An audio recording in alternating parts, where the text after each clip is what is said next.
నిజంగా గనక దేవుని లేఖనం గనక మనకు వస్తే మనం నేర్చుకుంటే ఎలా మారిపోతుంటాం మనం? క్రైస్తవులే కానీ దైవాలుగా మారుతున్నారా? దైవాలుగా మారారా? దెయ్యాలుగా బ్రతుకుతున్నాం? మీరు చెప్పండి. అంటే ఇప్పుడు మనం దెయ్యాలుగా బ్రతుకుతున్నాం అంటే కారణం ఏంటి? వాక్యం మనకు రాలేదు, అంతే కదండి. వాక్యం లేఖనం మనకు రాలేదు.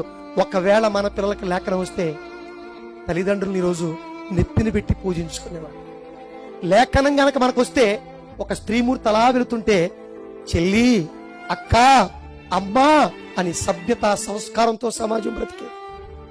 దేవుని లేఖనం మనకొస్తే ఒక పురుషుడు అలా వెళ్తుంటే అన్నా, తమ్ముడు, తండ్రి అనేది ఈ ప్రపంచం.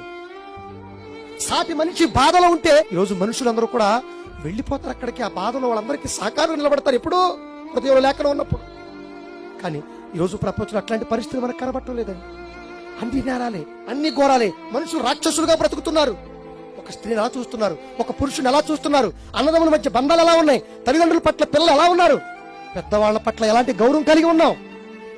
ఇవన్నీ సమసిపోయాయంటే, ఈ నైతిక విలువలు సమాధైపోయినాయి అంటే, మనుషుల్లో సభ్యత సంస్కారం లేదంటే, మనుషులు చైతన్యవంతులు కాలేకపోతున్నారంటే, నేరాలకు చెడు కార్యక్రమాలకు బానిసలుగా మారిపోతున్నారంటే, మనుషులు క్రూరమృగాలుగా మారిపోతున్నారంటే కారణం ఏంటో తెలుసండి? ఒకటే, మనుషులు దేవుని మాటను పాటించడం లేదు కాబట్టి.